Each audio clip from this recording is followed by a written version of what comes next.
शंकराचार्य जी, सबसे पहले तो इस आंदोलन को आप संक्षिप्त में ये बताएं कि आंदोलन क्या है और इस आंदोलन का उद्देश्य क्या रहेगा। देखिए, हम हिंदू हैं, सनातन धर्मी हैं और इस बात को मानते हैं कि हमारे किए गए कार्य पाप या पुण्य के रूप में परिणत होते हैं। अगर हम अच्छा कार्य करते हैं, शुभ कार्य करते हैं तो उससे पुण्य बनता है, और अगर हम बुरा कार्य करते हैं, अशुभ कार्य करते हैं तो उससे पाप बनता है, और उसका फल हमको भोगना पड़ता है, पाप का भी और पुण्य का भी। तो गौ हत्या ये पाप है सनातन धर्म की दृष्टि में, और पाप ही नहीं है, महापाप है। इससे बढ़कर के दूसरा पाप नहीं बताया गया। तो गौ हत्या को पाप मानने वाले, महापाप मानने वाले देश में, जिसमें 100 करोड़ से ज्यादा सनातन धर्मी हिंदू रहते हैं, उसमें गौ हत्या धड़ल्ले से हो रही है। और ये आज से नहीं हो रही है, आजादी के पहले से ही हो रही है, और तब से ही मांग हो रही है। बार बार इसके लिए आंदोलन होता है, बार बार चीजें होती हैं, लेकिन सरकारें पैसे के लोभ में या जाने कौन सी कारणों से, वो तो वही बता सकती हैं कि उनके क्या कारण हैं, लेकिन आज तक बहुसंख्य हिंदुओं की इस भावना को उन्होंने नहीं समझा है और गौ हत्या बंदी का कानून पास नहीं किया है। 1966 में जब बहुत बड़ा आंदोलन हुआ था, भारत की संसद को सनातन धर्मियों ने, गौ भक्तों ने घेर लिया था, तब उनके ऊपर गोली चला दी गई थी और गोली चला करके आंदोलन को छिन्न भिन्न करने की कोशिश की गई थी। बाद में पुरी के तत्कालीन जगत गुरु शंकराचार्य स्वामी निरंजन देव तीर्थ जी महाराज ने 72 दिन का अनशन किया था। उसके बाद इंदिरा गांधी ने यह कहा था कि हम इसको राज्यों को सौंप रहे हैं, हम केंद्रीय कानून नहीं बना रहे हैं, राज्यों के ऊपर छोड़ रहे हैं। तो अब तब से लेकर अब तक गौ भक्तों के प्रयासों से भारत के जो 29 राज्य हैं, उन 29 राज्यों में से 19 राज्य गौ हत्या विरोधी कानून बना चुके हैं और वहां गौ हत्या नहीं हो रही है। लेकिन बाकी कुछ राज्य हैं जिनमें अभी भी गौ हत्या निरंतर हो रही है, और बाकी राज्यों से वहां पर गाय को तस्करी के माध्यम से, ट्रकों के माध्यम से ले जाया जाता है और वहां पर गौ हत्या की जाती है, क्योंकि वहां पर अभी कानून नहीं बने हैं। तो जब 29 राज्यों में से 19 राज्य, इसका मतलब बहुमत हो गया। तो जब बहुमत राज्य कानून बना चुके, तो अब केंद्र को क्या बाधा है? उस समय तो केंद्र को बाधा थी कि राज्य क्या कहेंगे, अब तो बहुमत राज्य कह रहे हैं और बहुमत ही की प्रतिष्ठा होती है। तो अब केंद्र के सामने ऐसी कोई बाध्यता नहीं है, इसलिए अब हम लोग ये मांग कर रहे हैं। और खास करके तब जब आजादी का अमृत महोत्सव मनाया जा रहा है और अमृत जैसा दूध देने वाली गाय को काटा जा रहा है, जब राम को हम लेकर के अयोध्या में आ चुके, अब राम के आने के बाद भी अगर गाय माता काटी जाए, विप्रधेनु सुरसंत हित लीन मनुज अवतार, उन्होंने मनुष्य अवतार धारण ही इसीलिए किया था कि गौ रक्षा हो सके। तो अब उनके आने के बाद भी अगर गाय काटी ही जाती रहेगी, गौ हत्या होती ही रहेगी, तो ये हम हिंदुओं के लिए बहुत बड़ा कलंक है। बहुत दिनों से माथे पर लगा है, इसको धो करके साफ होना हम चाहते हैं, लेकिन सरकारें ध्यान नहीं दे रही हैं। इसलिए अब हिंदुओं ने, गौ भक्तों ने, संतों ने और जो भी इस बारे में भावना रखते हैं, उन सब ने यह तय किया है कि अब किसी भी दशा में गौ हत्या निरोधी कानून केंद्र से पास करवाना है और गौ माता को राष्ट्रमाता के रूप में एक सम्मान देना है। तो ये आंदोलन चल रहा है।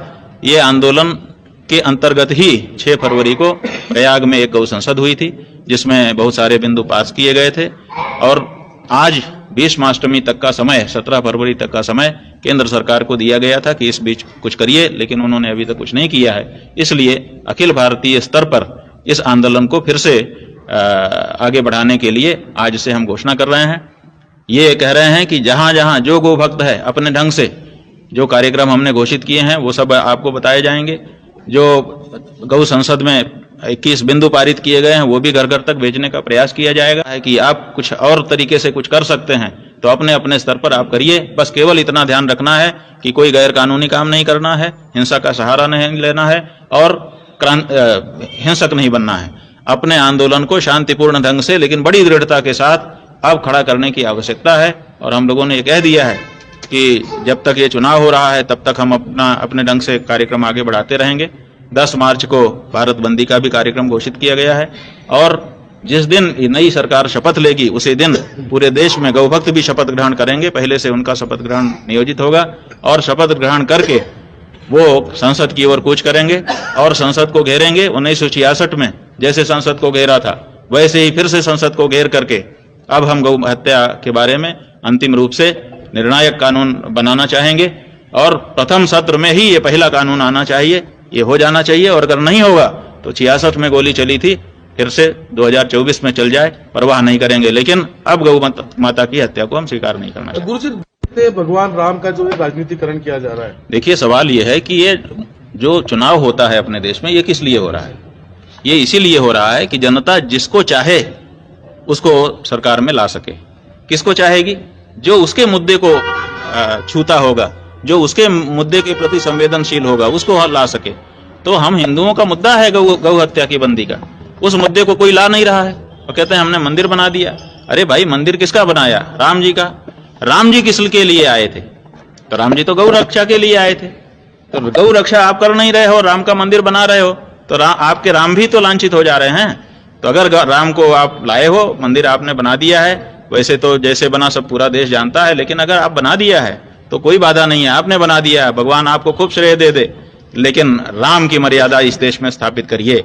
सबसे पहला काम करिए कि गौ हत्या बंद करिए। अगर आप ये कर देते हैं तब तो कुछ ठीक लगेगा, और नहीं तो राम को भी आपने अपने समकक्ष उतार दिया, यही समझा जाएगा। आप राम की तरफ ऊंचा उठे, यह नहीं समझा जाएगा। हो गए, कभी कहते हैं भाजपाई हो गए, ये इसको आप किस तरीके से देखते हैं? नहीं, जब हम कांग्रेस के किसी गलत कार्य को रेखांकित करते हैं, हमारा काम क्या है? हमारा काम, हमारे दोनों बेटे हैं, कांग्रेस भी हमारा बेटा है, भाजपा भी हमारा बेटा है, और दूसरी पार्टियां भी हमारे बेटे हैं। तो हमारे तो सब हैं। क्यों? क्योंकि हर पार्टी में हिंदू है कि, और हम हिंदुओं के धर्मगुरु हैं। हम किसी एक पार्टी में तो नहीं हो सकते ना। अब जो पार्टी गलत करेगी उस पार्टी को हम नहीं टोकेंगे तो कौन टोकेगा? विशेष करके धर्म के मामले में गलत करेगी।